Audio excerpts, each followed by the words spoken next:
ustedes. Hoy cambiamos un poquito el foro por la mañana, recibiéndolos en el coloquio Educación e Industria 4.0, impulsando el talento para el futuro. El día de hoy recibimos a la doctora Esmeralda Posada Campos, a quien doy la bienvenida. Asimismo, doctor de casa, Raúl Campos Posada. Muy buenos días, tengan todos ustedes. Abro el micrófono para el ingeniero Carlos Alberto Paredes Treviño, director de nuestra unidad, para dar la bienvenida a nuestros ponentes del día de hoy.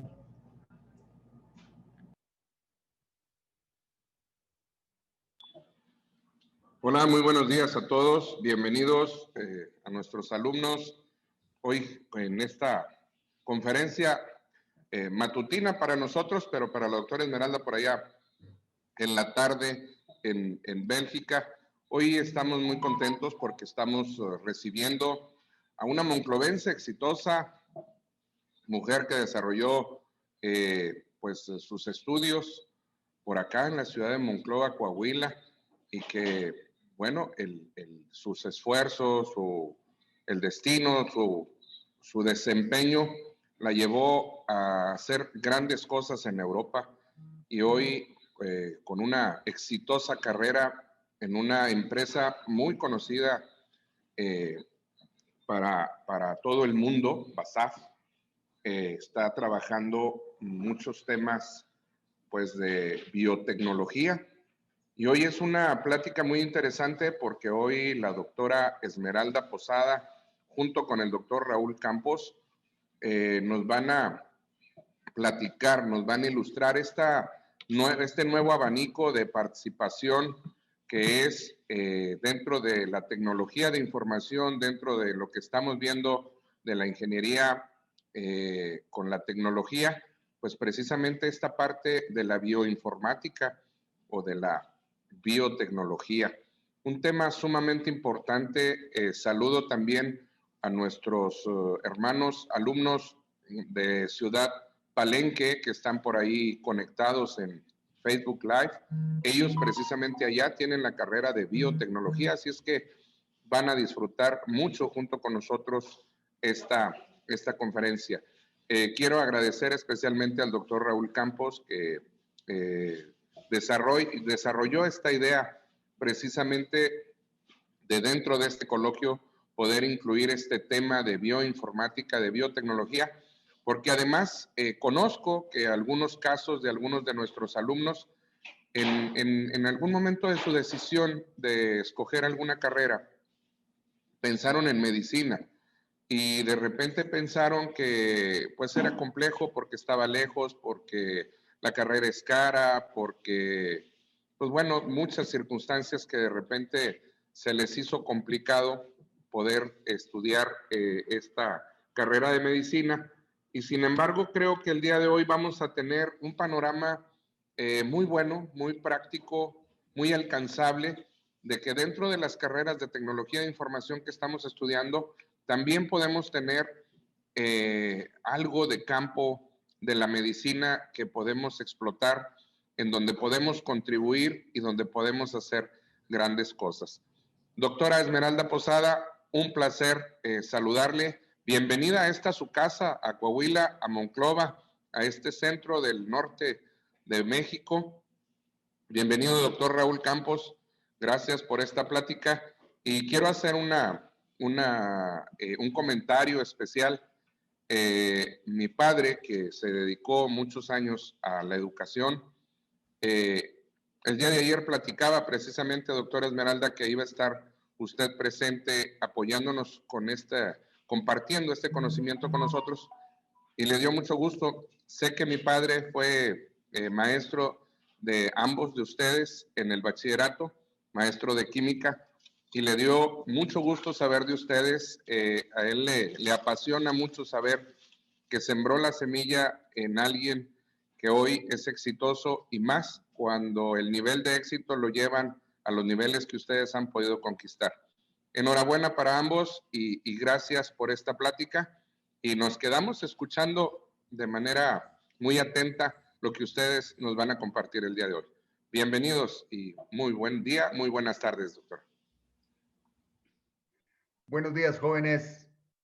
Me da mucho gusto estar aquí dirigiéndome a todos ustedes y saludando a todos los estudiantes, que para mí es un honor tenerlos reunidos para esta plática. Quiero saludar a las personas de la Prepa 24, que es donde estuvimos la conferencista Esmeralda y yo ahí sentados en los mismos pupitres. La gente del CONALEP, CONALEP Monclova, CONALEP Frontera, que también nos acompañan, del CEBETIS, de la Unidad Palenque, que son nuestros hermanos allá en el Politécnico, aquí en el Politécnico Nacional, y obviamente a la Unidad Coahuila dentro del Politécnico. Cuando nació la idea de la conferencia, de la plática que tenemos ahorita, pues platicando con mi querida prima Esmeralda, platicamos acerca de cómo preparar esta conferencia y le dimos un toque tanto el aspecto humano como el aspecto técnico. Y para el aspecto humano, que es el motor de lo que mueve al estudiante, es qué vamos a hacer con esta conferencia, con esta plática. Entonces, la primera pregunta que nos surgió es, ¿a quién está dirigida? Algunas veces nos dirigimos a profesionistas, a otras veces a estudiantes, a otras veces a empresarios. Bueno, si este es estudiantes, pues vamos a hablar de estudiar. Y el toque humano que le quisimos dar a esta plática es una serie de preguntas que se hacen los estudiantes constantemente o nos hacemos nosotros también para poder ayudar a los estudiantes. Primeramente es, ¿cómo asegurar el éxito? ¿Cómo asegurar el éxito como estudiantes? También, nosotros como personas que vamos a egresar de una carrera, nos interesa entrar a un nuevo horizonte, a una nueva opción, a una nueva alternativa, donde podamos tener un poco de ventaja respecto a nuestros demás competidores estudiantes. Para eso, que necesitamos saber cuáles son esos nuevos horizontes, esas nuevas opciones de la ciencia. Y la tercera pregunta que nos hicimos, bueno, si vamos a dar una conferencia, tenemos que enriquecer a los estudiantes en alguna de esas alternativas, en alguno de esos nuevos horizontes. Y la cuarta pregunta, que es muy inquietante para los jóvenes y también para todo el mundo, es, bueno, ¿y mi futuro en particular? No de Raúl, no de Pedro, no de Luis, de cada uno de nosotros, mi futuro en esta carrera que estoy estudiando, en la que sea, si es ciencia de datos, si es tecnología, si es inteligencia artificial, si es tecnologías de información, en mi futuro en particular en esta carrera, ¿cómo se visualiza mi futuro? Y la última, la que tenemos que hablar de siempre es, bueno, ¿y cuánto esperamos ganar? ¿Por qué? Porque diferentes carreras tienen diferentes horizontes. Y luego, dentro de la misma carrera, hay diferentes tipos de estudiantes. Bueno, ¿cuál tipo de estudiante soy yo y cuánto espero ganar? Esas son las 5 preguntas que nos movieron a diseñar esta conferencia. Bueno, la primera de ellas, ¿cómo puedo asegurar el éxito? Ya una de las conferencias que hemos tenido en este ciclo de conferencias, hablamos de cómo enfocarnos como estudiantes.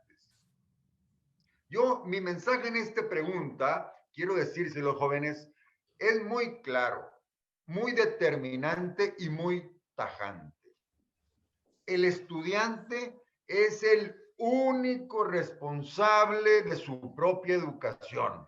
Es el único responsable de su propia educación. Los padres y la escuela somos apoyos para lograrlo. Pero el que debe tener ese motor interno, esa convicción, ese enfoque, esa cultura del esfuerzo, obviamente es el estudiante. La escuela puede decir, pues ya no quiso venir, no quiere estudiar. Los padres pueden decir, ya no quiso estudiar, ya tiene ahí los libros y no quiere hacer lo que debe de hacer. El único responsable es el propio estudiante. Y para eso quiero decirle lo que yo considero que son las claves para tener éxito como estudiante. 1, la automotivación. No esperen, jóvenes, por favor, no esperen que alguien los motive. El estudio es de ustedes, es para ustedes, y ustedes son los únicos beneficiados con su propia educación. La automotivación. Cuando la persona tiene ese motor y esa energía interna, todo se le da, todo es más fácil. Pero si al joven no está motivado, aunque le estemos pidiendo, aunque lo estemos buscando, aunque le estemos hablando, aunque le estemos insistiendo, si no tiene esa motivación interna, vamos a tener muchos problemas. Entonces, el primer punto, automotivación. Ese es el mensaje principal que quiero decirles, jóvenes. Estar enfocados en la automotivación. Y el segundo punto que quiero decirles es la autocapacitación. ¿Qué significa esto? Ustedes tienen un horizonte en el Internet tan amplio, son de las primeras generaciones de tener ese apoyo a través de la red. Si ustedes quieren investigar de Big Data, está en la red. Si quieren investigar alguna de las opciones nuevas que están ahorita disponibles en la ciencia, están en la red. Entonces, por ejemplo, ¿qué opciones nuevas hay? La ciencia tiene nuevos horizontes que ni siquiera imaginamos. Algunas áreas son emergentes, son totalmente nuevas, pero algunas otras ya están en pleno desarrollo. ¿Cuál de ellas les interesa? Las que usted quiera, las que usted dirija. Por ejemplo, a manera de mostrarle algunas de las opciones, podemos hablar del dinero digital.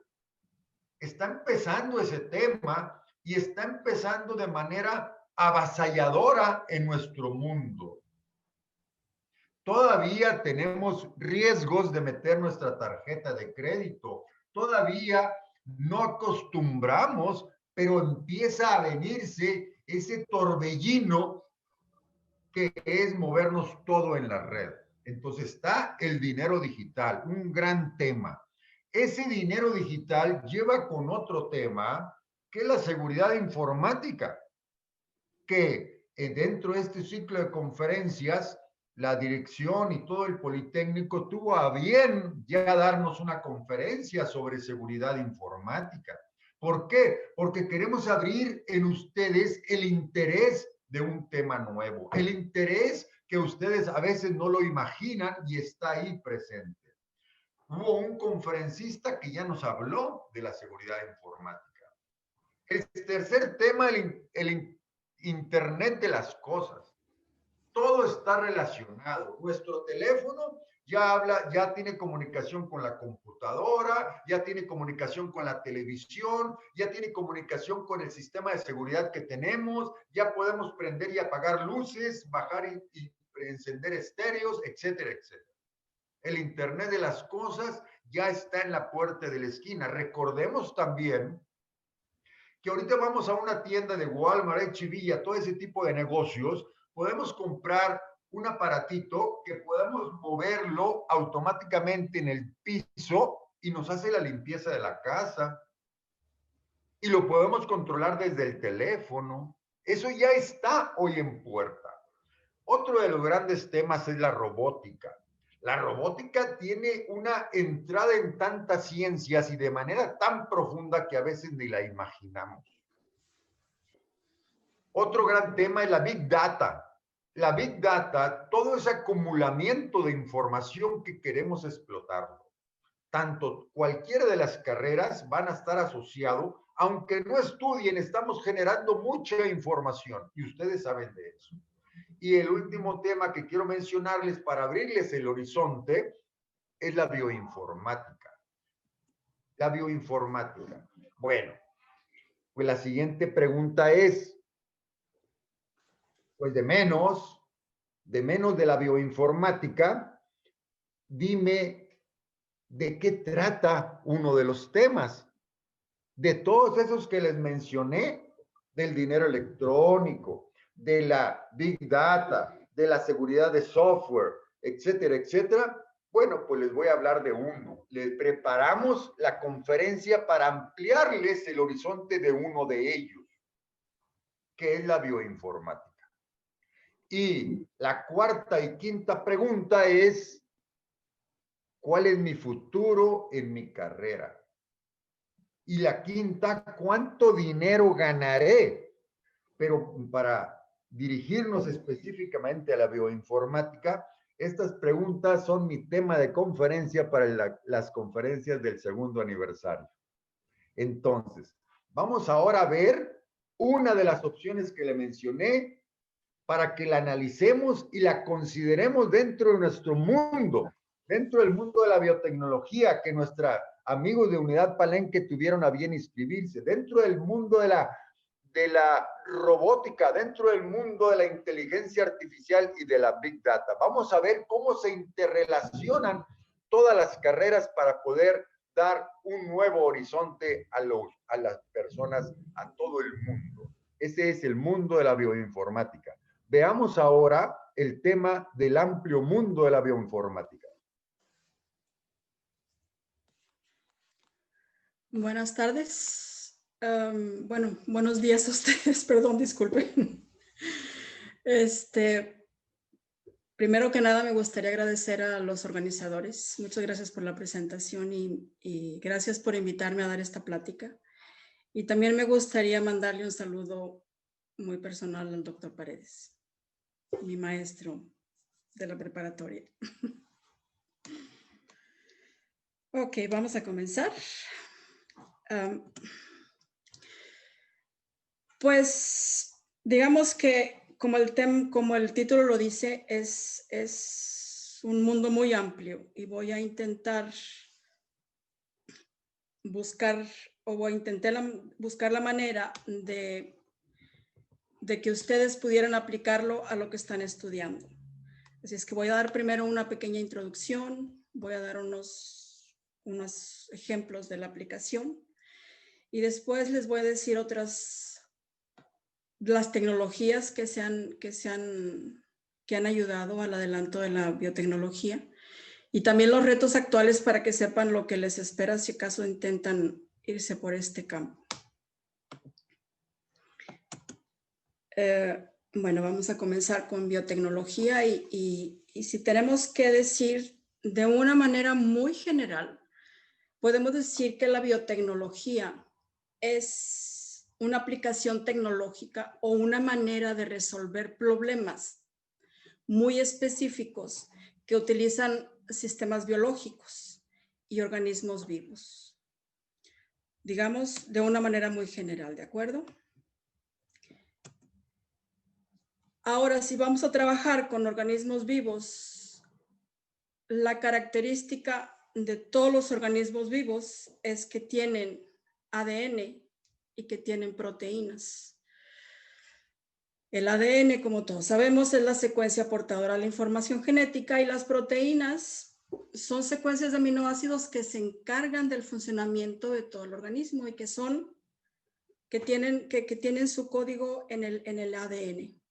Ahora escogí esta imagen de la derecha porque es la imagen que se utiliza en internet y así es una imagen bonita para representar el DNA o el ADN. Disculpen, estoy acostumbrado a utilizar la palabra DNA.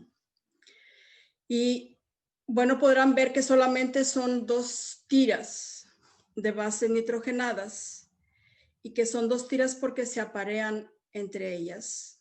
La timina se aparea con la adenina y la citosina se aparea con la guanina, pero por lo pronto eso tampoco es de gran importancia para ustedes.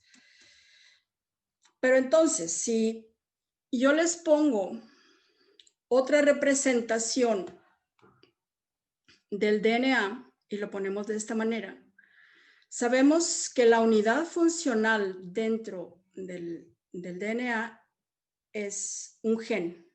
Esa es la unidad básica. Y que cada gen codifica una proteína. Ahora, ¿cómo se codifica? Bueno, pues es el gen, se lee cada 3 bases de datos, que es un triplete. Da la información para un aminoácido. Por ejemplo, ATG va a poner la metionina, el CSG va a poner una prolina, y así sucesivamente se van a ir uniendo todos ellos. Pero obviamente hay más que solamente el marco de traducción, sino también hay otros elementos que son los que ayudan a que el gen se exprese, que es el promotor, y también hay otros elementos en los que le dice a la célula, aquí para la proteína, o sea, un elemento que va a hacer que termine la producción de esa proteína. Ahora, si nosotros extraemos el DNA de un organismo y vamos a anotarle dónde están los genes y otros factores más que también son importantes que no vamos a tocar aquí porque no vamos a entrar en detalles, estamos hablando del genomics. Si nosotros extraemos las proteínas de un organismo y las estudiamos, buscamos su función, buscamos la estructura, las características, estamos hablando del proteomics. Ahora hay una cosa que todos sabemos, es que el DNA se encuentra en el núcleo de la célula y que las proteínas se producen fuera del núcleo. ¿Cómo es que se hace eso? ¿Cómo es que se lleva la información genética del núcleo hacia afuera? Pues entonces, aquí les puedo explicar que lo que pasa es que el DNA, las 2 tiras se abren y de alguna manera se produce el RNA, que es un RNA mensajero, que es el que copia el DNA que está en el núcleo y lo lleva hacia afuera del núcleo para que se produzcan las proteínas. Si nosotros extraemos esos RNA mensajeros del organismo, estamos viendo cuáles genes son los que se transcriben. Este proceso de copiado se llama transcripción. Y si tenemos todos los RNAs que se transcriben en cierta parte del organismo, pues entonces estamos hablando del transcriptomics. Y bueno, eso es una base muy simple para después seguir adelante. En esta diapositiva les estoy mostrando otra representación del ADN y de las proteínas. Nosotros sabemos que el ADN tiene 4 letritas y que las proteínas son 20 aminoácidos que se representan con 20 letras diferentes. Si lo vemos representado de esta manera, creo que es mucho más fácil imaginarnos cuál es el punto de interacción de la informática con la biología, que es lo que viene siendo la bioinformática. Y si pueden ver ustedes aquí, si nosotros vamos a trabajar con este tipo de información, se darán cuenta que ya no es posible hacerlo de manera manual, que las computadoras tienen que ayudarnos, ¿verdad? También tenemos que ver que, por ejemplo, si tomamos como un ejemplo el genoma humano, un genoma humano tiene 3,000 millones de letras, hablándolo de manera computacional. Y son 3,000 millones de letras, vienen siendo archivos muy grandes para un genoma. Hubo unas personas, si lo ven en esta imagen que está a la izquierda, esa persona decidió ver si imprimía el genoma humano en unos libritos, ¿cuánto le iba a llevar imprimir solamente un genoma? Y en estos libritos que ven aquí fueron más de 100 libritos. Y si tomamos en cuenta que un hospital va a tener los genomas no solamente de un paciente, sino de diferentes pacientes, se podrán dar cuenta que las capacidades de la informática son súper necesarias en este campo. Ahora también están las proteínas. Si sabemos que en teoría un genoma humano puede codificar para alrededor o un poquito más de 20,000 proteínas, y digo en teoría porque de las 20,000 proteínas o de alrededor de 20,000 que se han predicho en el genoma humano con softwares de predicción de genes, de esas, digamos que como un 80% realmente se han comprobado en el laboratorio. Unas 17,000 se ha visto que sí se expresan, las demás todavía no se ha conseguido. Y también me gustaría decirles que, por ejemplo, hay unos centros donde se almacena todo este tipo de información de biotecnología. Uno de ellos está en Estados Unidos, que es el Centro Nacional para la Información de Biotecnología, que es NCBI, por su nombre en inglés. Tiene, entre muchas otras bases de datos, tiene una base de datos de proteínas sin redundancia, con un poco más de 300 millones de secuencias de aminoácidos. Así es que se podrán dar cuenta que los científicos de datos aquí tienen mucho campo de acción.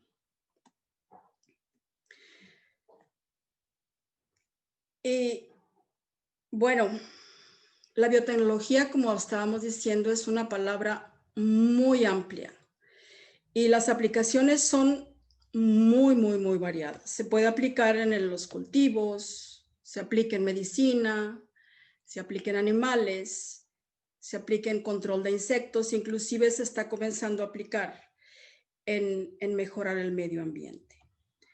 Pero como es tan amplio y esta presentación no nos permitiría explicar todo, yo solamente me voy a dedicar, me voy a mostrarles la biotecnología aplicada a los cultivos, que es en lo que yo trabajo.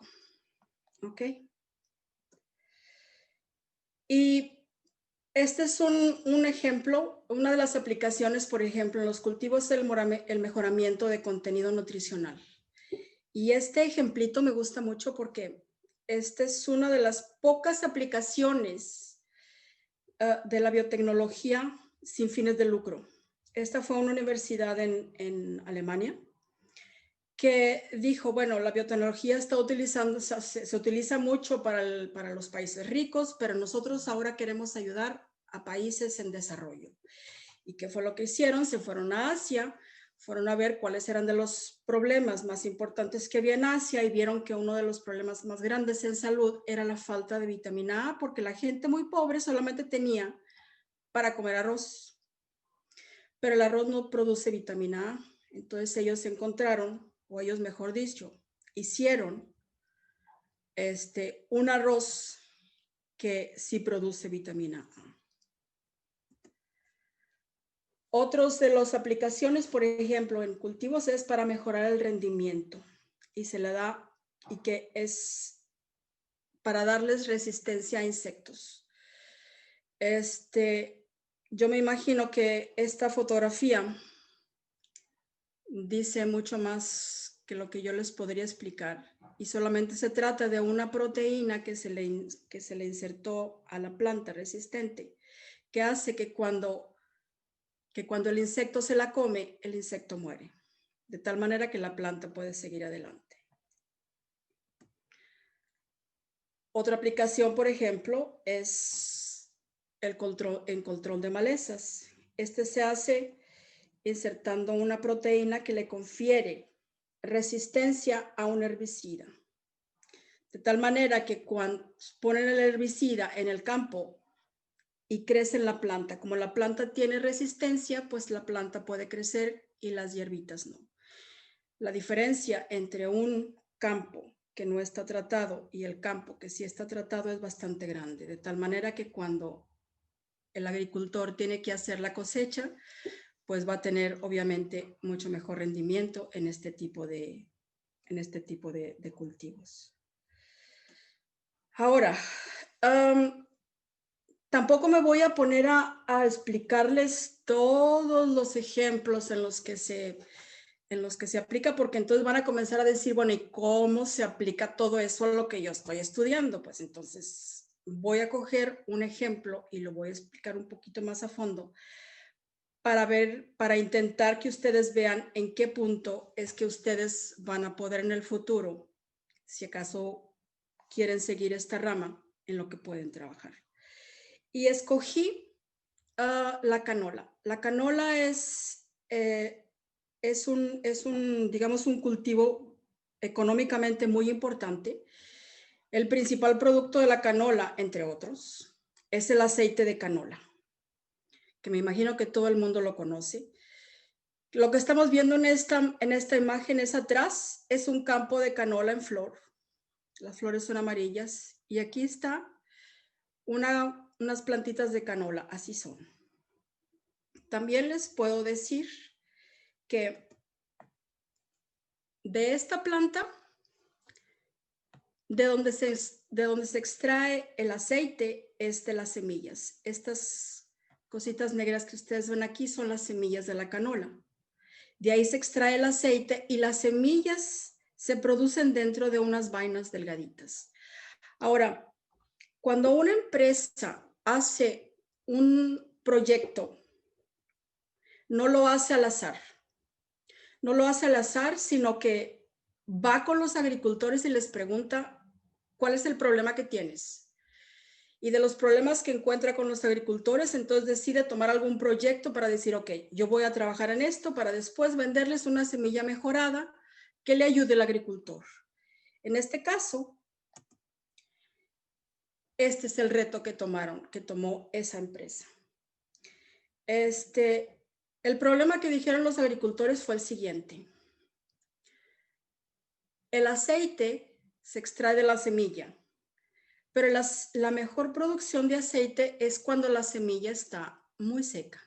Si no, no tiene suficiente aceite. Y esta planta, de manera natural, lo que tiene es que cuando las vainas están muy secas, se revientan. Y las semillas caen al suelo. De tal manera que las semillas que se cayeron al suelo ya no se van a poder utilizar para la producción de aceite. Entonces dijeron, bueno, el reto es, ¿qué podemos hacer para que las vainas no se abran y no se pierda esa cantidad de semillas? Y bueno, una vez que se toma ese proyecto, se decide, ok, tenemos que comenzar a investigar. ¿Qué podemos comenzar a hacer? Ok, mira, vamos a buscar los parientes más cercanos para ver si entendemos el funcionamiento, otras variedades en las que las vainas no se revienten, por qué no se revientan y esas cosas. Lo que les estoy mostrando aquí en esta imagen es un árbol filogenético. Estos árboles filogenéticos los hacen con un software especializado, en los que se utiliza comparaciones de secuencias de DNA y se busca las diferencias entre los DNAs para buscar cuál DNA es más cercano al otro. En esto mismo, digamos que los parientes más cercanos de la canola son estos que están aquí abajo. Y también les puedo decir que para hacer este tipo de árboles filogenéticos y para hacer este tipo de software, hubo muchos bioinformáticos y científicos de datos involucrados en todo esto. Ahora, por otro lado, también se hacen estudios de genética, que es lo que se le llama el genetics. Con los estudios de genética, se ha buscado cuál cromosoma es el que carga ese gen, el que es responsable de la ruptura. Todavía no se sabe cuál es el gen o cuáles son los genes. Solamente se busca con estos estudios en qué parte y en qué cromosoma está.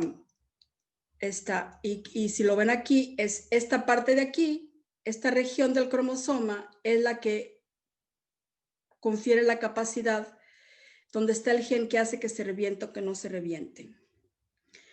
Ahora, para llegar a estos resultados, se tuvieron que hacer mapas genéticos.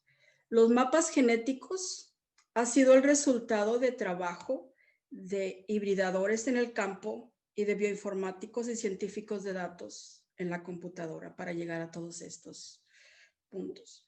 Ahora, una vez que sabes cuál es la región del DNA, lo puedes extraer y secuenciar.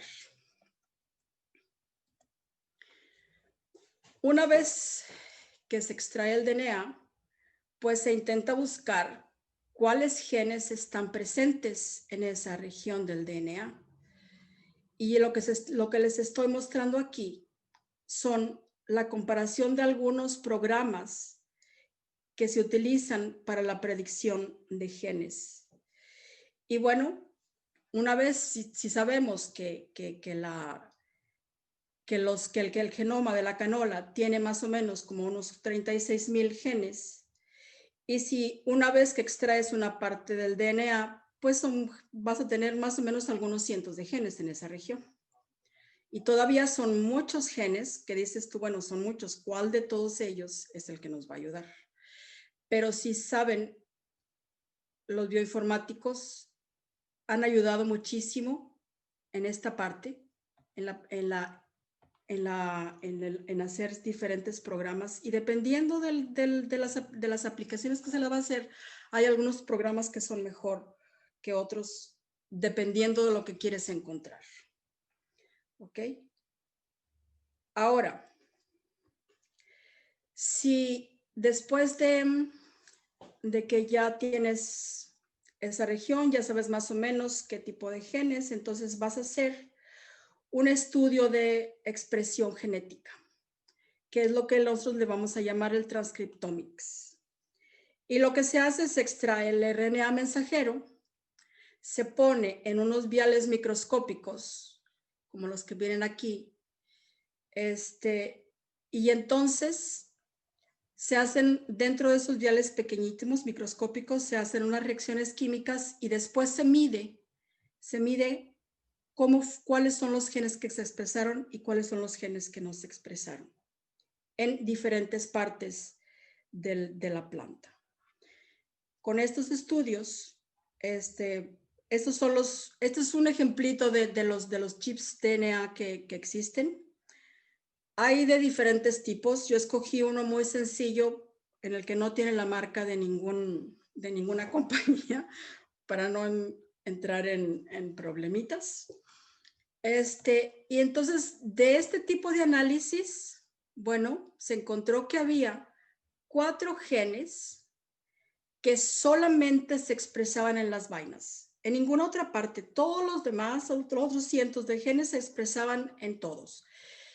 O algunos se expresaban más en una parte, otros más en otra, pero en las vainas solamente había 4. Así es que trabajar después de unos cientos de genes, trabajar solamente con 4 genes es mucho más fácil, ¿verdad? Y bueno, si nos damos cuenta que estos viales microscópicos ya no se pueden trabajar de manera manual, podríamos entender que aquí la robótica tiene una aplicación que sin la robótica no se podría haber llegado a este tipo de tecnología. Y bueno, de los 4 genes, una vez que se fue a buscar, pues se encontró que uno de esos 4 genes, que era el que se encargaba de la deposición de celulosa en las regiones laterales de la vaina, era el responsable de que la vaina se rompiera cuando estaba seca. Y dijeron, bueno, vamos ahora a trabajar con este gen.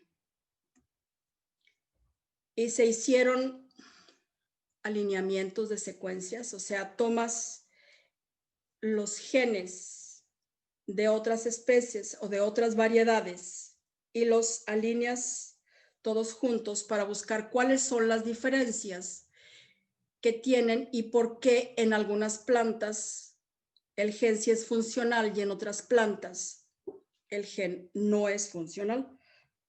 Y se encuentran por ejemplo, factores de terminación, se encuentran diferentes tipos de partes que codifican para un aminoácido diferente.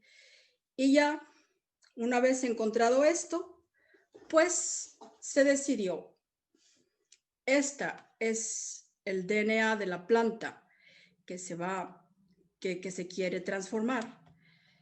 Los genes son estos rectangulitos, los representamos de esta manera. Y entonces lo que se optó en este caso fue hacerle un par de mutaciones puntuales, que las estoy representando aquí, y insertarle una proteína. En esta parte se le inserta, bueno, el DNA que va a codificar para una proteína que le confiere la resistencia a los insectos. ¿Y cuál fue el resultado? Pues un campo de canola muy bonito con sus flores amarillas y vainas secas que no se han reventado. Este fue digamos, es un logro muy bueno de la biotecnología que le ha ayudado a los agricultores, en algunos casos, a aumentar su producción hasta el 40-50% más de lo que tenían. Ahora vamos ya no voy a hablar de más ejemplos, sino más que nada de un poquito de otras tecnologías que han contribuido al adelanto de la biotecnología y que se aplica a ustedes, a los estudiantes que están estudiando en esta rama. La robótica fue una ayuda muy grande. Si nosotros sabemos que hace 20 años secuenciar un genoma costaba unos 2.000 millones de euros y se llevaba algunos años, unos 3-4 años, dependiendo del genoma que se estaba secuenciando. Y si sabemos que ahora secuenciar un genoma cuesta alrededor de 600-700 euros y que en un par de días pueden tener resultados, vemos que es un adelanto muy grande. Es con la ayuda de la robótica, también con el mejoramiento de técnicas de laboratorio que tampoco hubieran sido posibles sin la robótica. Digamos que van mano a mano la biología y la informática. Otro ejemplo que me gustaría mostrarles es la preparación de muestras de laboratorio. Este es un robot de laboratorio que ayuda a la preparación. Un técnico de laboratorio podría tal vez hacer extracciones de DNA de unas 10-20 muestras. Con estos robots se pueden hacer cientos de preparaciones, las cuales son muy necesarias. A los científicos de datos o bioinformáticos, porque en aquel tiempo cuando yo comencé a trabajar en esto, se les llamaba bioinformáticos. Ahora se les llama científicos de datos, pero en mi entendimiento es más o menos algo relacionado. La notación de genomas fue muy importante porque, bueno, en esta imagen que les estoy mostrando aquí, el DNA está representado en esta línea negra en medio y los genes están representados aquí con estos rectangulitos de colores. Esto ha ayudado mucho a la biología porque ha dado una muy buena idea de cómo es la estructura genética dentro de nuestros genomas y cuál es la importancia de esa estructura para la expresión de genes. Estos también son softwares desarrollados por científicos de datos y bioinformáticos. Otro software que también ha sido de bastante ayuda para nosotros es el software de comparación de genomas completitos. En esta imagen, cada uno de los rectángulos es un cromosoma. Y aquí se está haciendo comparaciones de cromosomas de diferentes especies. Y este software nos ayuda a mostrar cuál región de un cromosoma está relacionado con la de otra especie. Y podemos encontrar lugares, podemos extrapolar. Una vez que tienes tú la información en una planta, puedes extrapolarla a otra planta para que agilices tu investigación. También están los software de predicción de estructuras de proteínas. Estos han ayudado también muchísimo.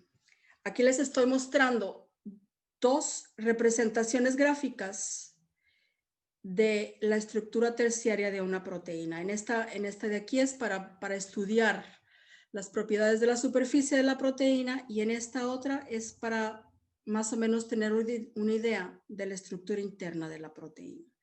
Que eso no hubiera sido posible sin los desarrollos informáticos.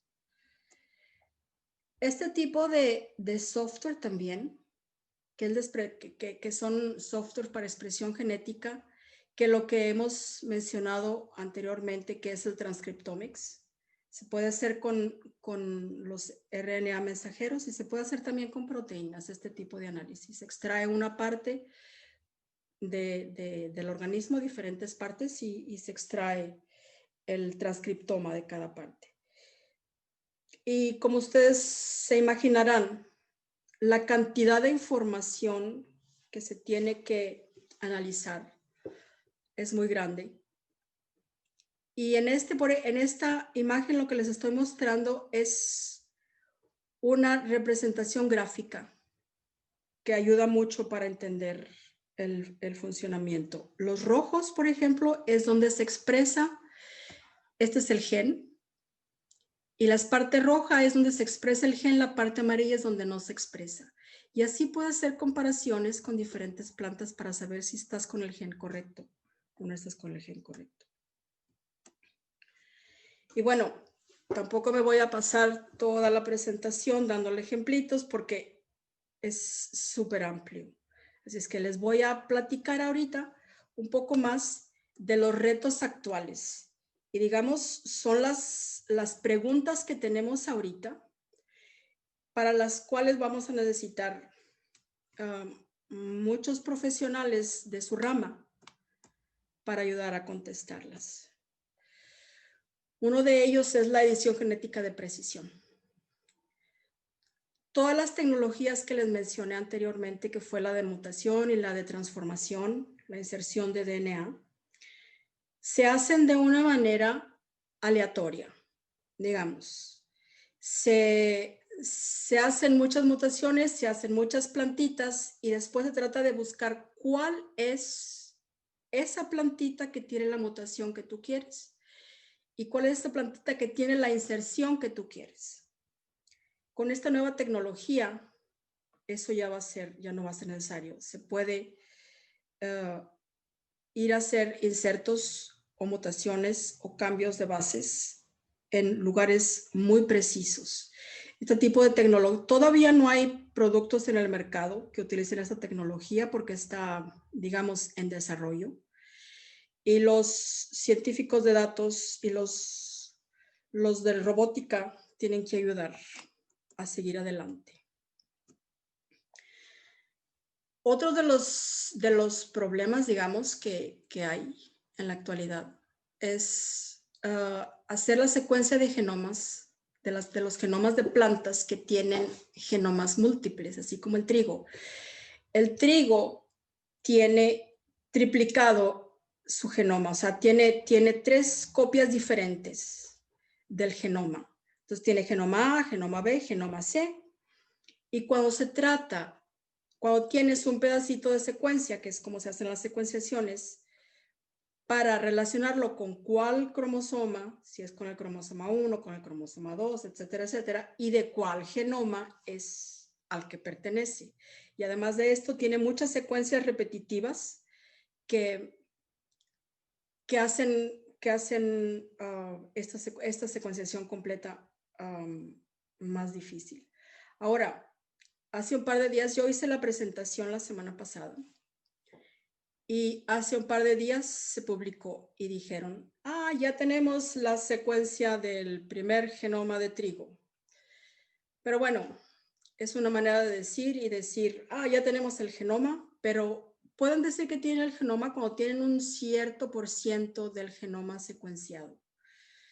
Pero todavía hay muchos pedacitos de DNA que todavía no se han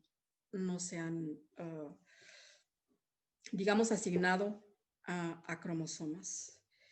Y yo me imagino que tal vez la inteligencia artificial podrá ayudar en el futuro a desarrollarse más en este campo. También les puedo contar que ya hay una infinidad de información, hay muchos genomas, hay muchísimos transcriptomas, están los proteomas, está el metabolismo que se llama el metaboloma. Y para combinar toda esa información es que ahorita se está buscando cómo hacerse. Además, está un laboratorio en Estados Unidos que tiene una información, está un laboratorio en Japón, está otro laboratorio en Europa que todos tienen informaciones, pero para conectar unas con otras. Ese es, digamos que es el reto. Está justamente ahorita en pañales.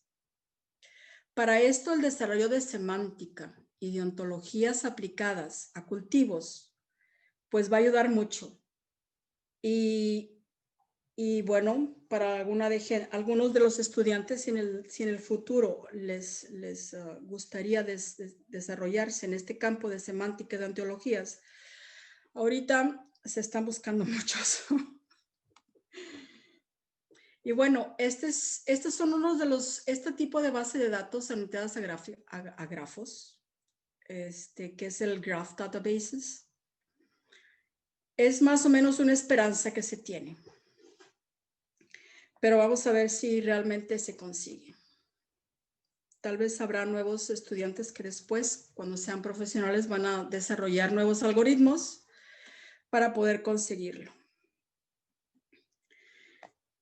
Otra, digamos que otra de los retos actuales en la biotecnología vegetal es la epigenética. ¿Qué es la epigenética? La epigenética es toda la información o todos de los factores que hacen que un gen se exprese en una célula y en otra célula no. Si todos sabemos, las células de la piel no expresan los mismos genes que las células de los músculos o que las células de los riñones. Cada uno tiene diferentes, pero la célula misma tiene toda la información, tiene exactamente la misma cantidad de DNA y tiene la misma cantidad de genes. ¿Qué es lo que hace que en una célula sí se exprese un gen y en otra no? Son factores que están fuera del DNA, por eso se le llama epi, que significa fuera. Están fuera del DNA y también, estos estudios, digamos que a nivel de laboratorio y de biología, están avanzando, pero todavía falta el desarrollo de softwares para que los continúen desarrollando. La robótica también es muy importante en esta parte. Y también, digamos que un punto en que ahorita todas las empresas de biotecnología de plantas, todas están trabajando súper duro para buscar cómo automatizar los análisis de fenotipos de plantas, porque para aplicarlo en la agricultura de precisión. Hay muchos algoritmos que ya hay, que se utilizan en Internet y que se utilizan en otras partes, pero que todavía, lo cual lo podemos ver aquí, pero que todavía no están aplicados a plantas. Y entonces hay ejércitos de chicos o de personas trabajando con inteligencia artificial y con robótica que están trabajando muy duro para primero hacer las mediciones en laboratorio, para después llevarlas al campo. Y por último, les voy a plantear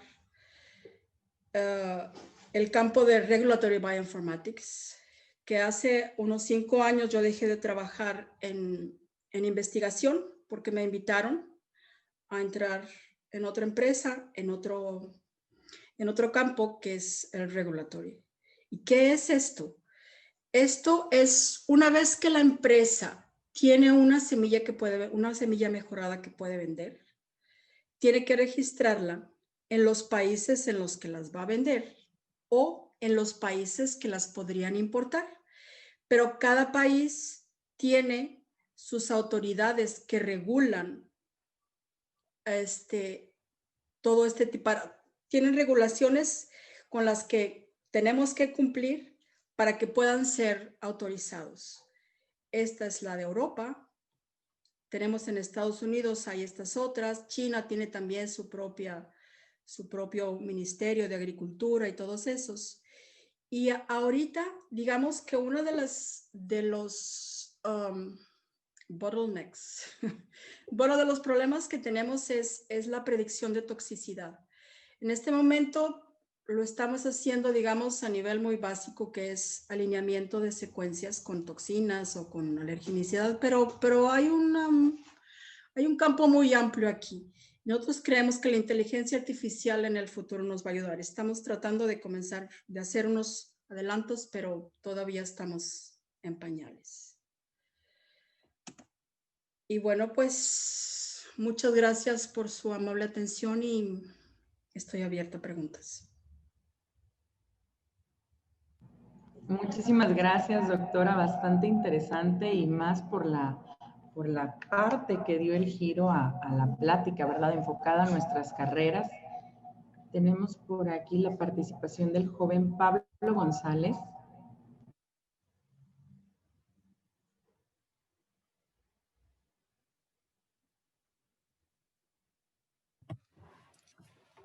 Buenos días y buenas tardes para usted, doctora.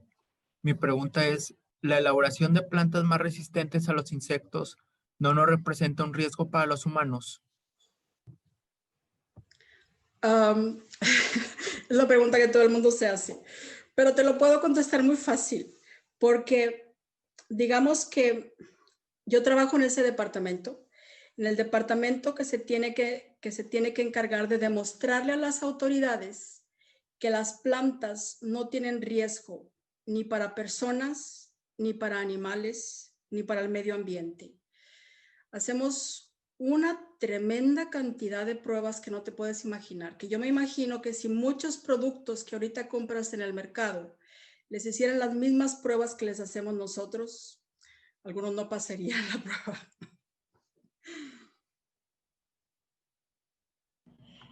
Gracias, doctora. Tenemos a la señorita Elena.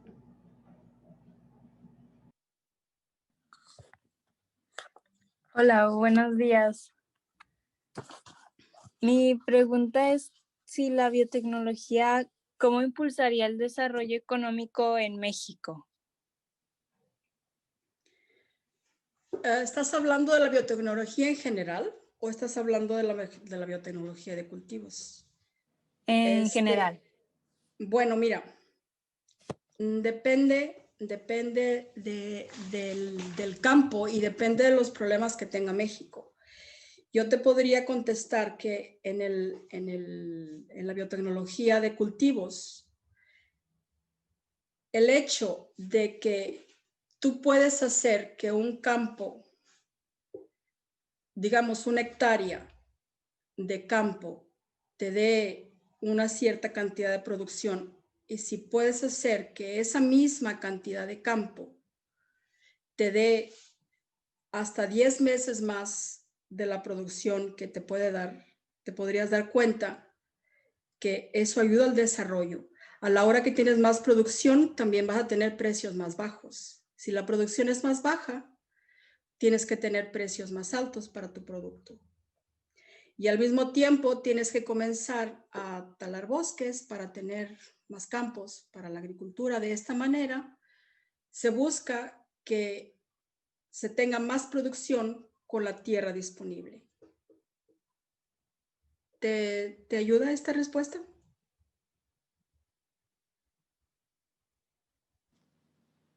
Sí, muchas gracias. Okay. Muchísimas gracias. Continuamos con la participación de los chicos.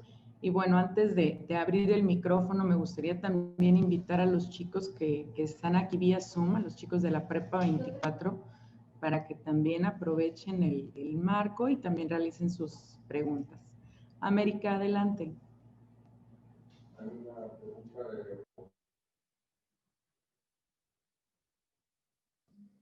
¿Ya me escucha? Sí.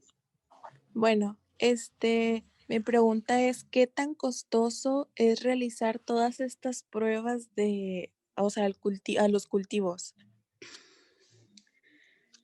¿Todas las pruebas que te dije en el ejemplo de la canola? Sí. Ah, ok. Mira, digamos que es muy costoso, involucra a una gran cantidad de gente, entonces tienen que pagarse muchos sueldos, pero el costo más grande no está en este tipo de análisis. Los costos más grandes están en todos en todas las pruebas y en todos los estudios que tenemos que hacer para las autoridades. Son tan estrictos todas las autoridades que hace que el costo se vaya mucho más alto. Entonces, digamos, por un lado, es bueno que estén las autoridades porque de esa manera te aseguras que no va a haber problemas con los nuevos cultivos, pero de esa manera también te aseguras de que los costos para hacerlo es muy alto.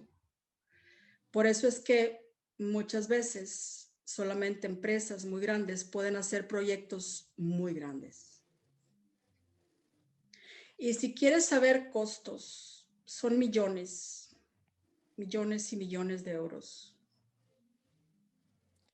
Y por ejemplo, ¿a ustedes no les ha pasado que es más costoso investigar a lo que se está fabricando, o sea, cómo es actualmente el cultivo? Que es más costoso hacer la investigación que dejar el cultivo como está, es lo que quieres decir. Sí. Digamos que si lo ves desde ese punto de vista, podría ser, si tú no te preocupas, ok, mira, ¿sabes qué? Bueno, ya no se completa con la producción que tenemos de maíz porque en estos campos no podemos. Y entonces tú te dices, bueno, ¿sabes que tenemos que ir a la selva lacandona o a la selva esta? Tenemos que quitar gran parte de selva para poner más cultivos.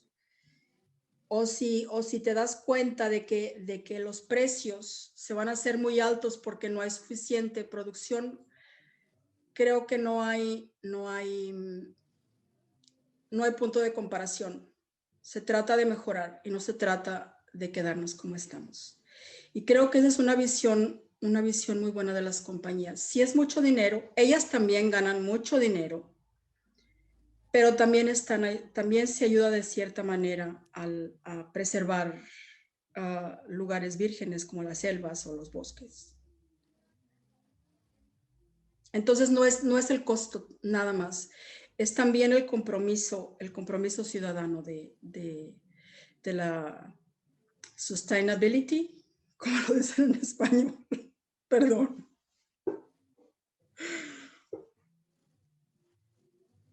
Sustentabilidad. Sustentabilidad, muchas gracias. ¿Te contesta la pregunta? Sí, muchas gracias. Okay. Muchísimas gracias y atendiendo también las participaciones de quienes nos ven a través de Facebook. Si me permite, doctora, primero le hago llegar la felicitación por su presentación de parte del doctor Rodolfo Martínez Zúñiga, quien también es catedrático de nuestra institución, y él nos hace la pregunta a través de Facebook: ¿recomiendas que en la currícula de ciencia de datos se profundice en el estudio de teoría de grafos? Sí. digamos que ahorita es una de las alternativas viables que se está viendo y va a ser muy importante. Si en el futuro se desarrollan otro tipo de bases de datos, pero todavía no están desarrolladas, entonces yo creo que sí sería muy importante. No nada más, bueno, para las las bases de datos de grafos, también se necesita las ontologías y la semántica. O sea, sí sería muy bueno que le dieran énfasis a eso. Gracias. Vamos a intercalar las preguntas que tenemos aquí a través de Zoom y Facebook. Si me permite, continuamos con la participación de la señorita Melissa Denise.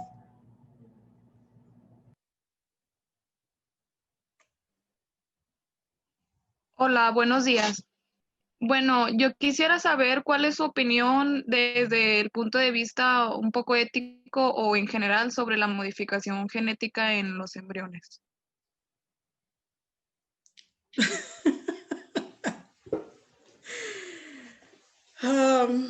Bueno, primero que nada,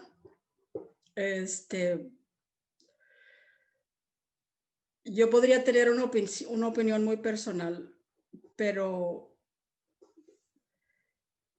creo que no estamos en el momento de discutir ética. Y por otro lado, no tengo tanta información al respecto como para darte, digamos, una opinión con muy buenas bases.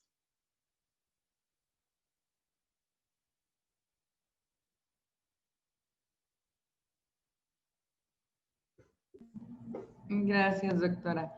Bueno, continuando en atención a las participaciones de Facebook, tenemos a Roger Rodríguez. ¿Cuál es la situación actual de la bioinformática en los países que están en vías de desarrollo? Y si hay algunas universidades que ofrezcan la carrera y ofertas de empleo, ¿cuál es su perspectiva? Si tomamos en cuenta países en desarrollo como México, si es que le podemos llamar país en desarrollo, que probablemente no deberíamos llamarle país en desarrollo. En México hay bastante campo, hay muchos laboratorios que están utilizando bioinformática. Nombres no te lo puedo decir en este momento, pero sí hay campo. Si estamos hablando de otros países en desarrollo, como serían los africanos, probablemente ahí no hay mucho campo. O sea, está apenas comenzando a desarrollarse. Pero en México sí hay. ¿Y dónde se estudia bioinformática?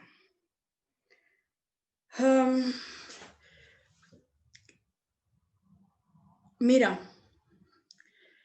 la bioinformática, digamos que no va junto un biólogo con un informático. Y entonces, una vez, si tú estudias biología, pero después aprendes un poquito de informática a la hora que estás trabajando con la biología y ves que no puedes seguir adelante, entonces te vas a hacer un informático. Si tú estudias informática y comienzas a trabajar con algún biólogo, de alguna manera te vas a convertir en un bioinformático. O sea, digamos que no sé si existan, sí deben existir. Acá en Europa sí hay carreras que se llaman bioinformática o biotecnología, y si se llaman biotecnología, te aseguro que tienen bioinformática en parte de estos, pero estudiar informática también te va a acercar a la bioinformática. Muchísimas gracias. Bueno, y les recuerdo también que nos acompañan los chicos de de la unidad de Palenque, donde tenemos aperturada la carrera de bioinformática ahorita en nuestra unidad allá en Palenque del Instituto Politécnico Nacional, a quienes les mandamos un afectuoso saludo, siempre nos acompañan en nuestras participaciones. Y bueno, el día de hoy vamos a abrir también el micrófono a chicos que nos visitan de la Prepa 24, y en esta ocasión voy a abrir el micrófono para el joven Efraín Chávez.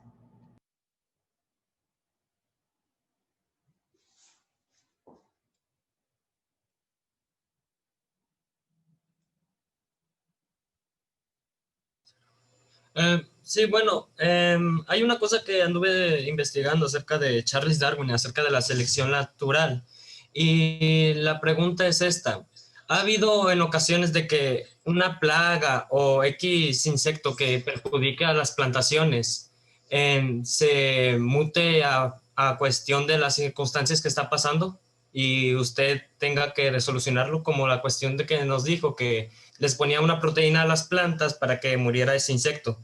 ¿Ha habido en esa ocasión que ese insecto se volviera más resistente o nomás solo son puros mitos que han dicho a la gente?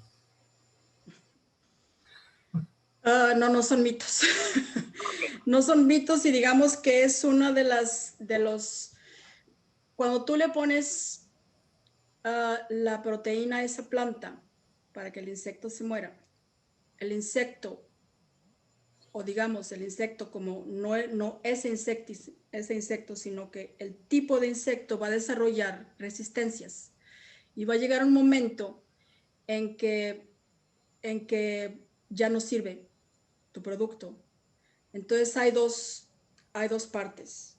Una parte es el manejo de este tipo de tecnologías en las cuales tienes que sembrar plantas que están transformadas junto con plantas que no están transformadas para que le dejes a los insectos aparearse con los insectos que se hicieron resistentes con las plantas transformadas, se pueden aparear con otros insectos de otras plantas que no están transformadas, y ya la siguiente generación no lleva la resistencia.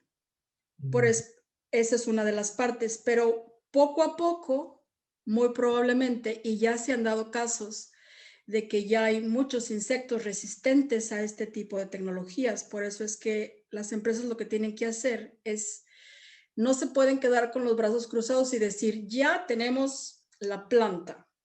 Si ya la tienen la planta, pero que les va a servir para una cierta cantidad de años. Pero mientras están vendiendo, tienen que utilizar parte de sus ganancias para desarrollar la siguiente tecnología, porque en cierto tiempo los insectos van a ser resistentes a esa tecnología. Muchas gracias. Okay. Muchísimas gracias. Nos da mucho gusto escuchar también a nuestros jóvenes de bachillerato y sus inquietudes. Tenemos también la participación del joven Brandon Peña de Prepa 24, también nos acompaña.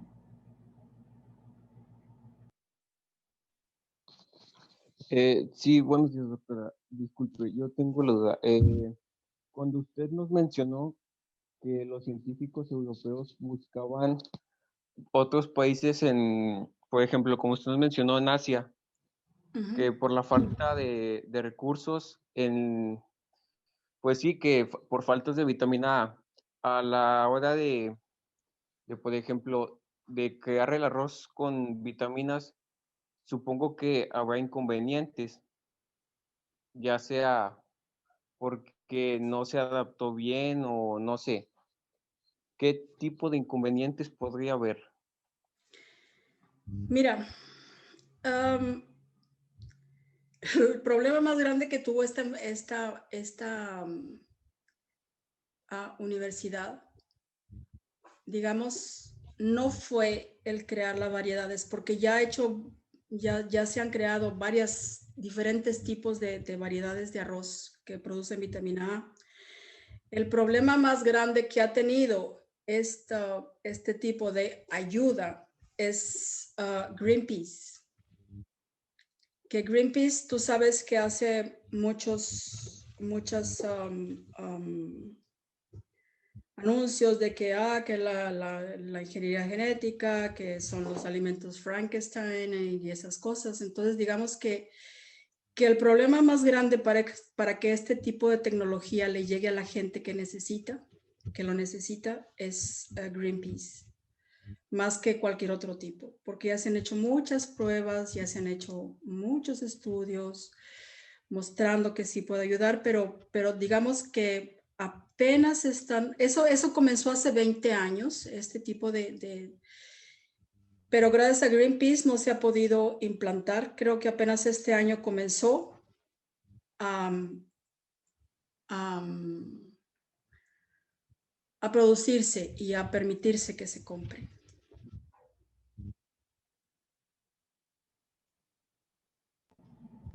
Muchísimas gracias. Aperturamos también la participación de nuestros alumnos de control y automatización. Adelante, Homero, buen día.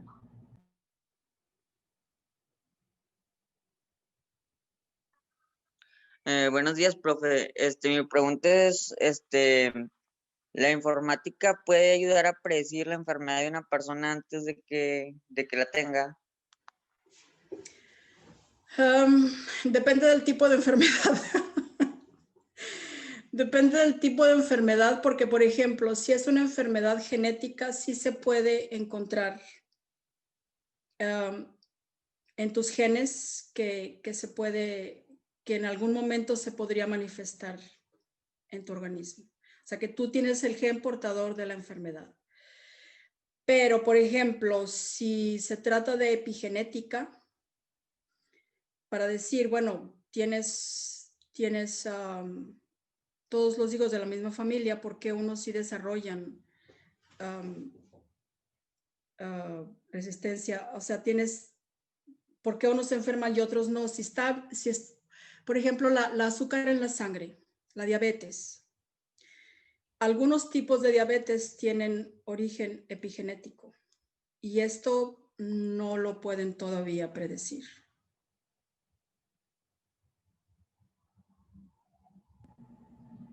Gracias, doctora. Continuamos con la señorita Citlali Gómez.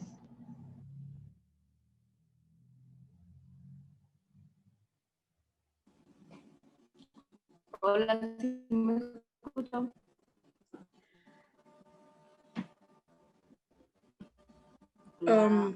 Creo que no he oído.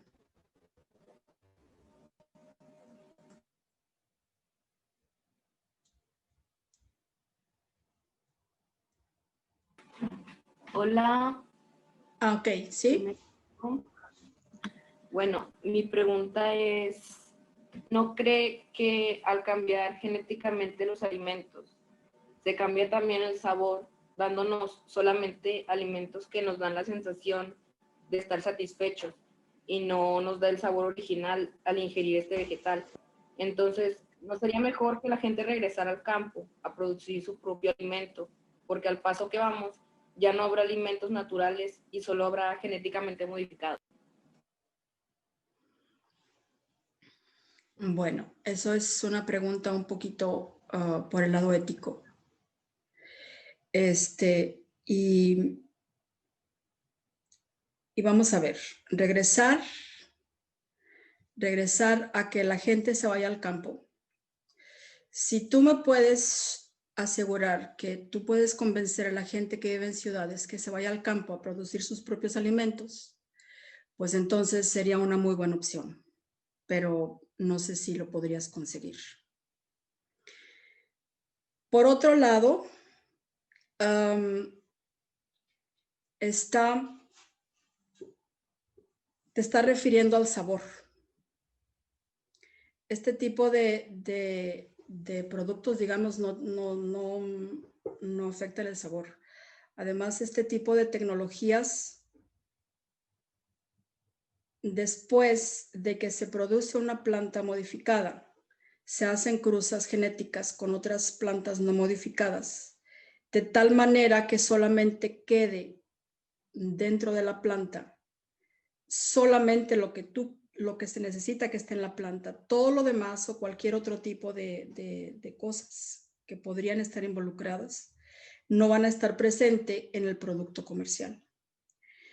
Y la tercera parte que me gustaría mencionar es que todos los alimentos o todas las plantas que a veces tú compras tienen mutaciones genéticas que ocurren de por sí mismo.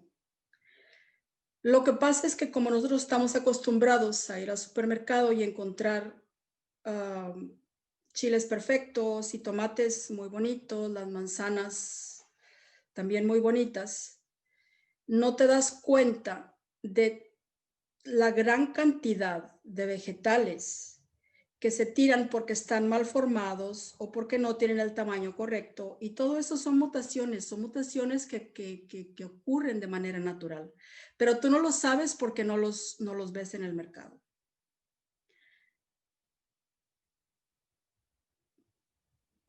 Gracias, ¿Te ayuda? ¿Te ayuda esto?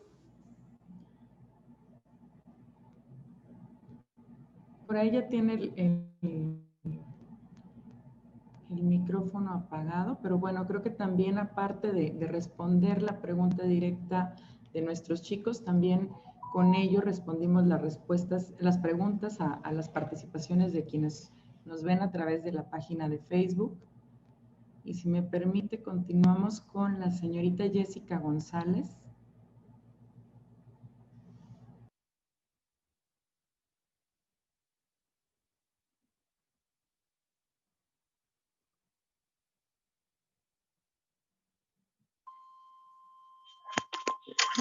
Buenos días.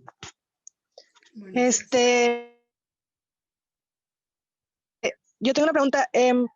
Con la selección artificial que se ha dado en los alimentos, en los vegetales y en los animales, a la larga, o sea, el estar introduciendo mutaciones o el estar mezclando especies para tener un producto mejor, a la larga no podrá afectar en la capacidad de reproducción, o sea, que en algún momento llegue a agotarse, o sea, que ya no, o sea, que ya no se puedan reproducir.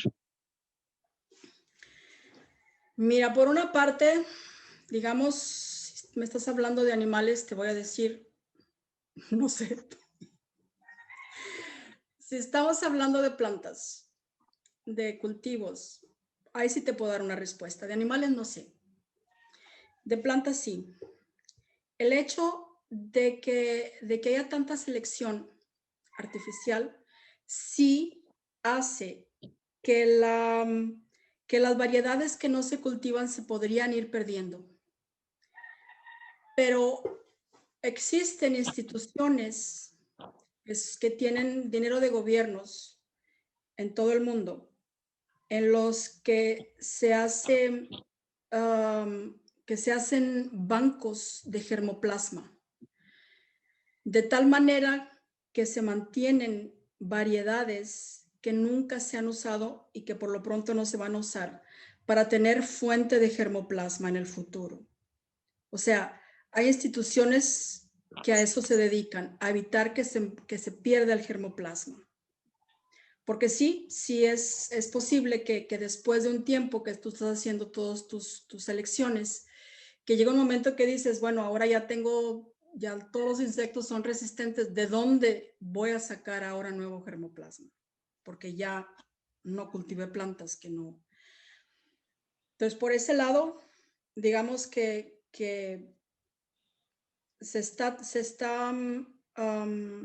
este problema se está tomando en cuenta por otro lado. En animales no sé. Ok, bueno, muchas gracias. Me pareció muy interesante su respuesta. Gracias.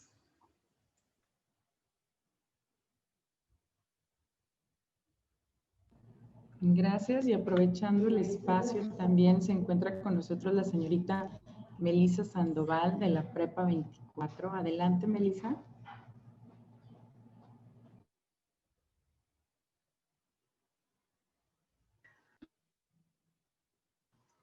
Buenos días. Mi pregunta es, en base a la experiencia que ha tenido usted, ¿qué tan bueno cree o qué tan malo puede llegar a ser las mutaciones que se realizan a lo largo del tiempo? O sea, en un futuro, ¿Qué tan bueno o qué tan malo puede llegar a ser? ¿Qué tan bueno o qué tan malo pudiera llegar a ser? Mira, si yo te cuento que las mutaciones se dan todos los días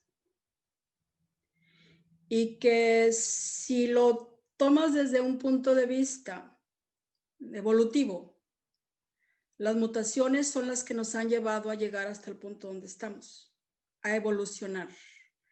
¿Qué pensarías tú?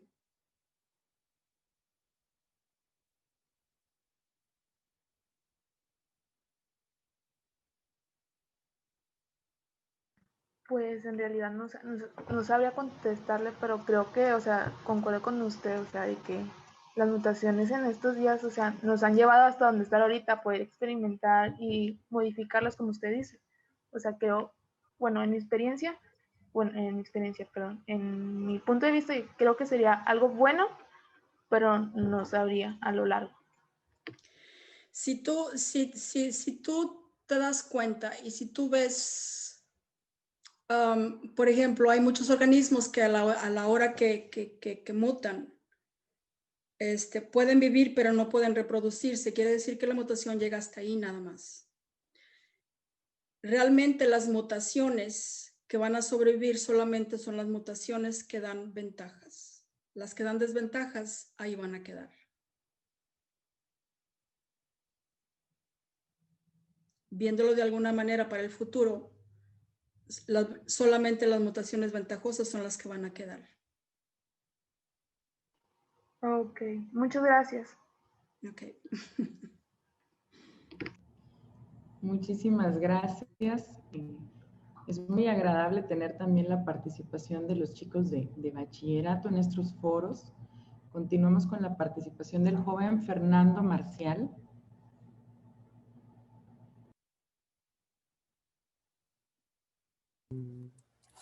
Buenos días, buenas noches, doctora. Mi pregunta es, regresando al tema de las semillas y plantas, sabemos que hay proteínas de origen animal y origen vegetal. ¿Podemos modificar alguna planta para, no sé, traspasarle o hacer algo para que esta planta contenga también proteínas de origen animal? Mira, digamos que en teoría todo es posible, pero la teoría se parece a la práctica solamente en teoría, ¿verdad? Lo que te puedo contar es que, por ejemplo, esas proteínas que vienen, que confieren, por ejemplo, la resistencia a herbicidas o que confieren la resistencia a insectos, vienen de bacterias. Y que si tú tomas el DNA de la bacteria y le colocas un promotor que sea de la planta, puedes expresarlas. Yo sé que en animales, hasta ahorita, según lo que yo tengo entendido, lo más que hacen es desactivar genes y cosas por el estilo. Pero de proteínas de animales a plantas no tengo, digamos, no conozco ejemplos. Y no sé cuál sería la ventaja, dependiendo del problema que se trate de resolver, pero hasta el momento no conozco ejemplos en los que proteínas de animales se pasen a plantas. De bacterias a plantas, sí. Muchísimas gracias, doctora. Y continuando con la participación de quienes nos acompañan a través de Facebook, tengo a Antonio Barrios, donde nos preguntan si ha ocurrido algún caso en el que alguna modificación haya resultado contraproducente o afectado por algún error de la empresa o alguna universidad, algún proyecto en el que usted haya participado y tenga referencia de ello. Mira, digamos que las pruebas son tan estrictas las que se les hacen a los, antes de que algún producto salga al mercado, al menos por el lado de las empresas, antes de que un producto salga al mercado, se les hacen pruebas muy, muy fuertes. Y no se permitiría, desde el momento en que están buscando el tipo de gen, se le hacen análisis de bioinformática para asegurarse de que ese gen que tú quieres trabajar no vaya a tener efectos adversos ni en animales ni en personas. Entonces, esa muy, muy temprana fase de la investigación en la que se decide si se sigue con un gen o no se sigue con un determinado gen. Lo que yo sí sé, por ejemplo, hay una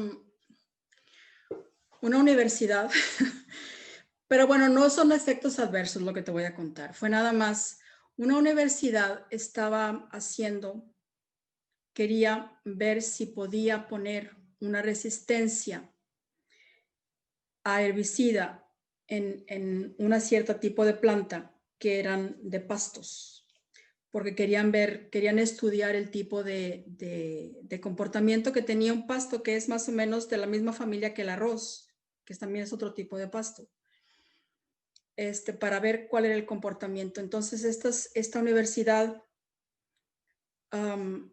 hizo su prueba de campo, tenía sembrados algunos campos, y cuando ya estaban a punto de recoger las semillitas para hacer sus análisis, llegó un ciclón. Llegó un ciclón y se llevó todas las semillitas y se esparcieron por una región muy, muy amplia en Estados Unidos. Esto, digamos, fue un escape que probablemente una empresa no lo hubiera tenido porque es un control muy fuerte. Pero digamos, este no es un efecto adverso. Probablemente algún agricultor se va a dar cuenta que no va a poder quitar las hierbitas en su campo porque ya son resistentes a algún herbicida o alguna cosa.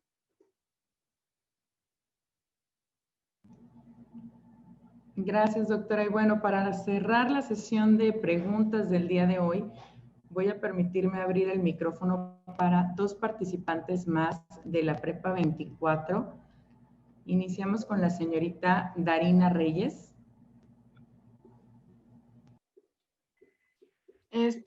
Bueno, mi pregunta es que no sé, o sea, ¿cuál es la función como de la biotecnología?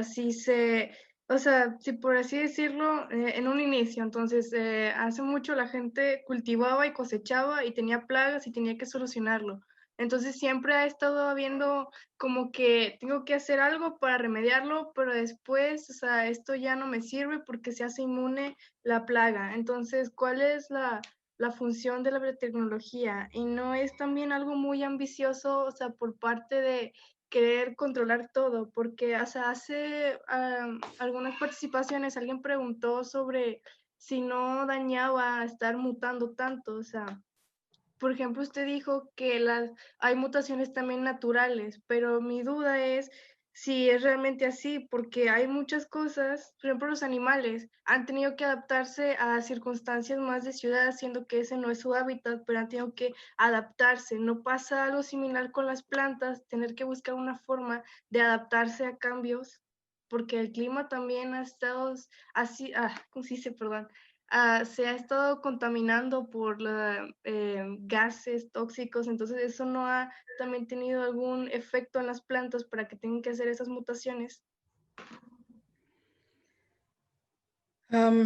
Pues mira, creo que estoy tratando de sintetizar tu pregunta porque te fuiste por varios lados. Sí, perdón.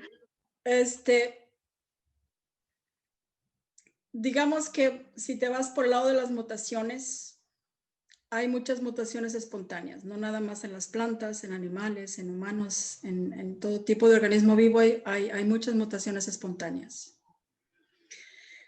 Por el lado de las plantas que antes llegaba un insecto y se comía todo el cultivo, también puedes saber que hubo en la antigüedad mucha gente que murió de hambre. Entonces puedes decir, pero hay que dejarlo de natural, total. Si se acaba la comida, pues se muere la gente de hambre ya. O sea, ¿sí me explico?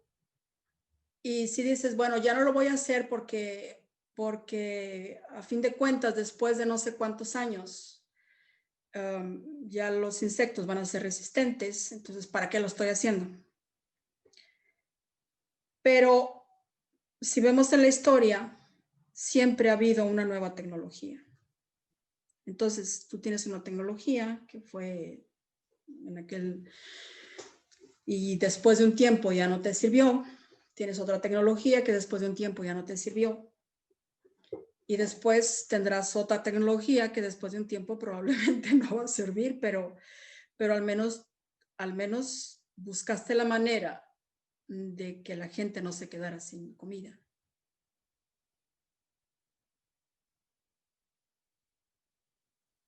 Ok. Gracias.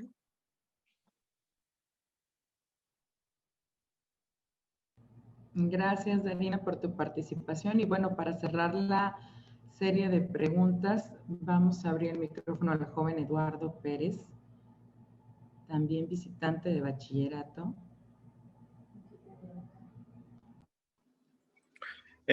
Mi pregunta es, ¿considera usted que llegará un punto en el que el entorno se ha de ver adaptado a las modificaciones de las plantas a tal punto que sea contraproducente seguir modificando las plantas?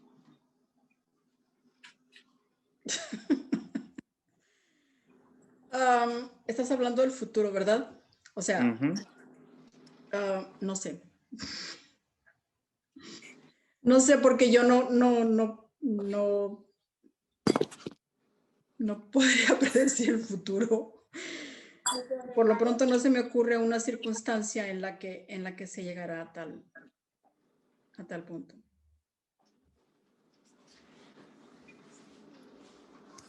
Gracias.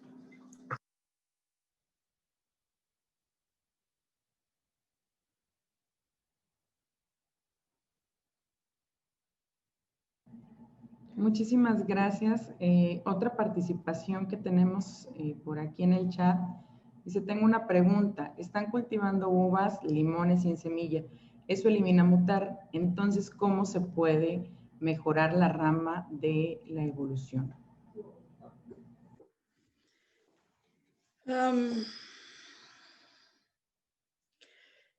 Digamos que en esas plantas que no producen semillas, no puede haber evolución. Esos son productos que se venden para que en la siguiente generación compres semillas y las vuelvas a plantar. Pero de esa manera, digamos que ahí no hay evolución. Ahora, ese tipo de productos de uvas sin semilla y de naranjas sin semilla y de mandarinas sin semilla no tienen nada que ver con ingeniería genética. Son cruzas que se hacen y no tienen nada que ver con ingeniería genética. Muchísimas gracias, doctora. Y bueno, ahora sí, hemos estado tratando de dar el cierre minutos atrás. Agradecemos muchísimo su valioso tiempo. Y por último, abro el micrófono al doctor Luis Alberto Mendoza para realizar la última breve pregunta.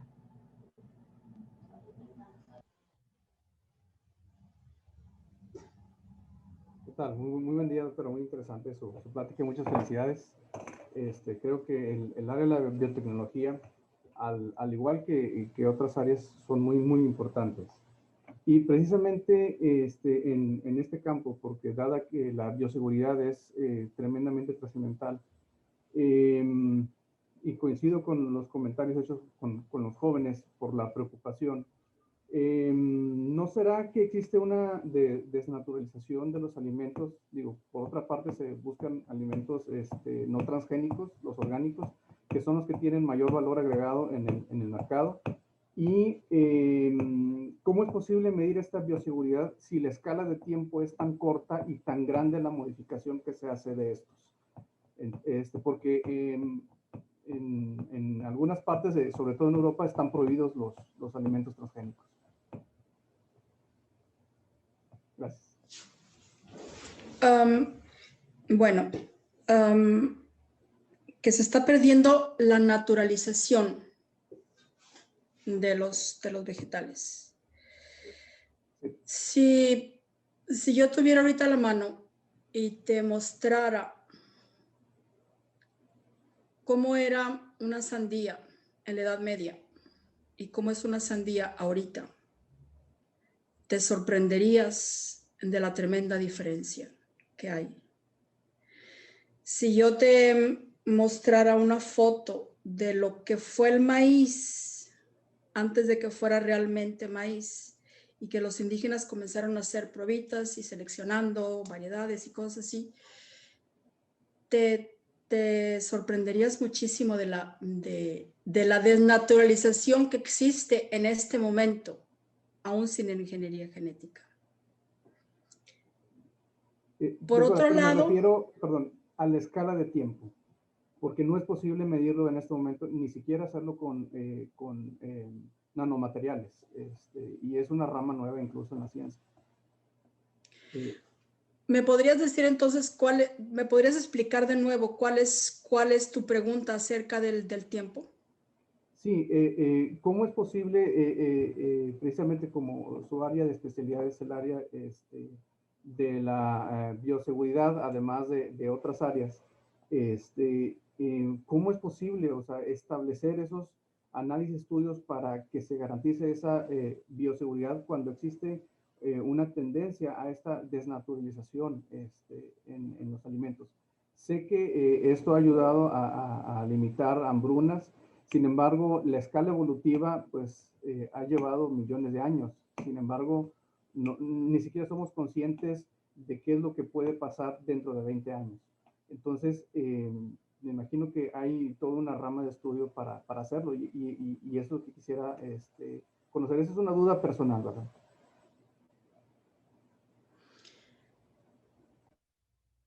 La bioseguridad. ¿La bioseguridad desde qué punto de vista? Porque hay muchos puntos de vista en bioseguridad. Si te refieres a bioseguridad, hacia el medio ambiente, hacia la gente que consume algún producto de estos, hacia qué parte te gustaría poner el enfoque de la bioseguridad.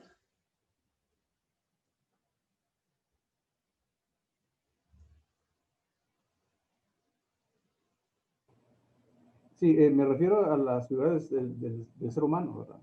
Finalmente todos estamos conectados. A la bioseguridad del ser humano. Mira, si yo te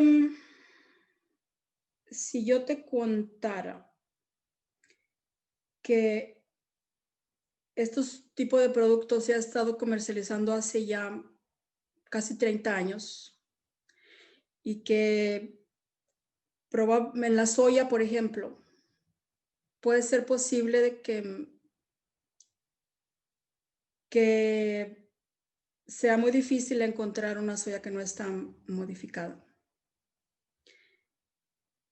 Y si después de esos 30 años que se ha estado comercializando, hasta ahorita no hay un solo caso de daños colaterales en humanos, ¿te daría un poquito más de confianza, por ejemplo?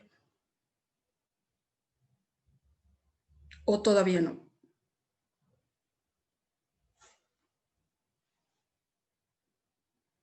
Me refiero aquí precisamente en cuanto a la escala de tiempo, porque precisamente justamente Después de la primera revolución industrial y posteriormente la segunda revolución industrial, cuando se da sobre todo el utilizar naftas y la evolución del queroseno a la gasolina, se utilizaron aditivos que no había buena combustión en los motores y se empezó a producir una gran cantidad de aditivos base plomo.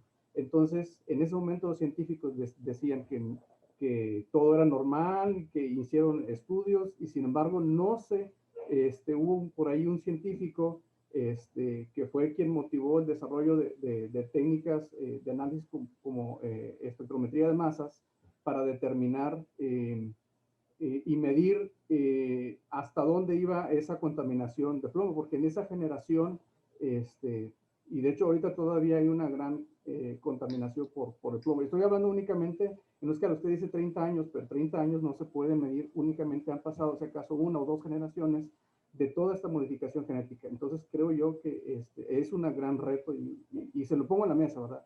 Yo sé que es una pregunta difícil de medir porque en este momento la humanidad no tiene respuesta. Exactamente. Exactamente, en este momento la humanidad todavía no tiene una respuesta, pero la comparación que estás haciendo es de químicos con productos biológicos, es diferente, me parece.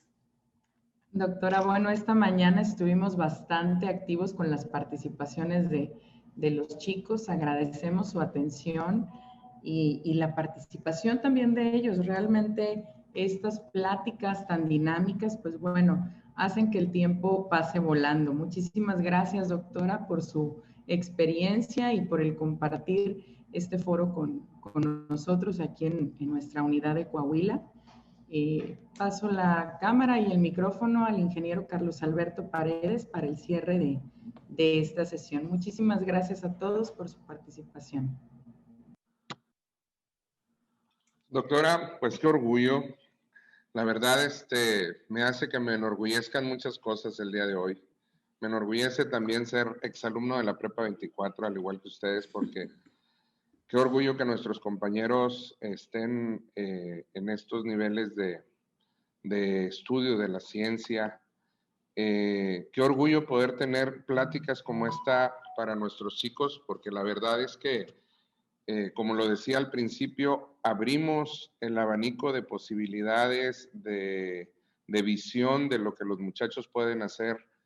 Estamos en una institución que tiene un programa de movilidad muy interesante con muchos países en el extranjero y especialmente en países de Europa.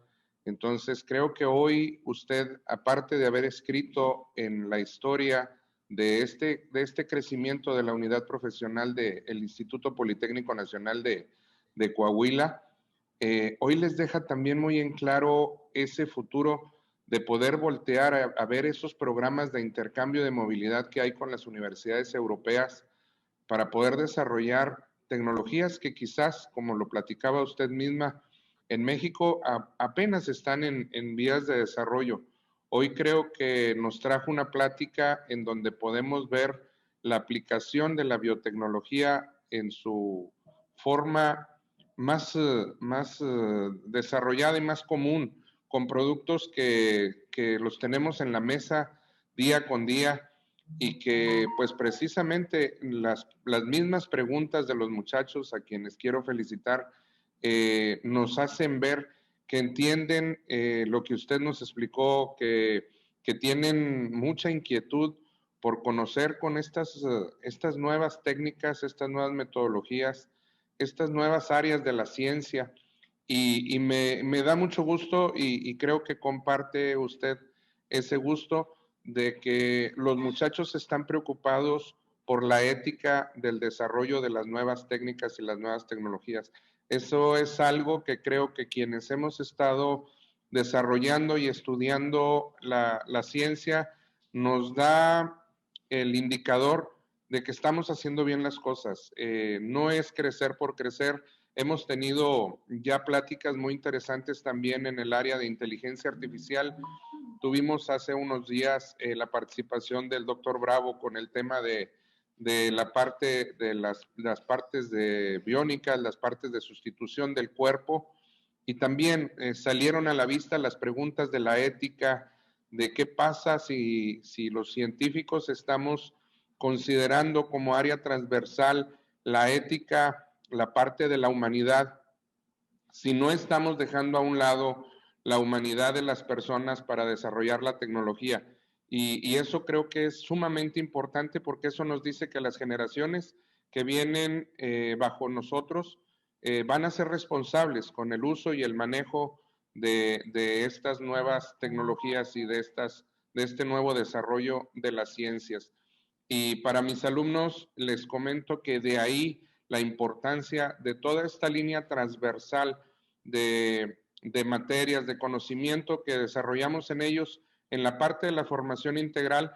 Cuando nosotros hablamos del desarrollo de las habilidades blandas, cuando nosotros hablamos del desarrollo de la parte humana de los ingenieros, porque para el Instituto Politécnico Nacional siempre ha sido importante el desarrollo de la parte humana, de la parte formativa. Aprovecho para comentarles que el día de mañana estaremos teniendo un foro precisamente para nuestros amigos de Palenque, en un espacio especial que hicimos para la unidad Palenque, en donde precisamente estamos hablando de sustentabilidad turística, en donde estamos hablando del cuidado de la cultura, donde estamos hablando del cuidado de la arqueología, donde estamos hablando del cuidado del medio ambiente, enfocado hacia, lógicamente, el macro crecimiento económico que tanto hace falta en el sur de nuestro país. Entonces, todo esto nos lleva a pensar que estamos preocupados por esta ética, que estamos preocupados por esta tecnología que se aplica y que impacta a la humanidad. Creo que muchos de nosotros estamos preocupados también por si este manejo que se hace en nuestros alimentos, si este manejo que hace en la genética, si este manejo que se hace en los diferentes puntos biotecnológicos, están garantizando el que no se desarrollen más enfermedades, en que no se desarrollen más impactos negativos para la humanidad. Y creo que el que nuestras generaciones que vienen abajo lo estén visualizando es una parte sumamente importante, doctora Posada. Y creo que lo más importante de esto es tener representantes tan valiosos mexicanos en estos, ahora sí que en las fronteras más grandes de la ciencia en Europa, y que estén apoyando, que estén aportando y que estén desarrollando conocimiento para lo que nosotros estamos viviendo día con día. Enhorabuena, doctora Posada, fue un honor tenerla por aquí. Doctor Raúl Campos, un honor haberlos tenido hoy en esta plática. Sé que para los muchachos fue sumamente importante, sé que le sumamos hoy mucho al crecimiento de nuestros alumnos. Un agradecimiento, maestra Maggie Tobar, a los muchachos de la Prepa 24 que estuvieron hoy acompañándonos aquí en la sala. Mi reconocimiento también para ellos, muy buenas preguntas. Gracias a la gente que nos siguió en Facebook, a los amigos de Palenque, a los amigos del CONALEP, a los amigos del ICC, a los amigos de los CECITEC que nos están siguiendo vía Facebook Live. Gracias a todos por acompañarnos en estas pláticas matutinas. Y como siempre, doctora Posada, nuestro lema en el Instituto Politécnico Nacional es precisamente desarrollar los temas, desarrollar la ciencia, desarrollar la iniciativa de la innovación y del crecimiento, y llevar siempre, pero siempre, la técnica al servicio de la patria. En voz de nuestro director general, el doctor Mario Alberto Rodríguez Casas, le hago llegar el agradecimiento por este tiempo, por este momento que nos comparte, y desearle que tenga mucho éxito y sobre todo muy buenas tardes, noches por allá en Bélgica. Un saludo y un abrazo fraternal desde esta su casa en el centro de Coahuila. Muchas gracias. Gracias.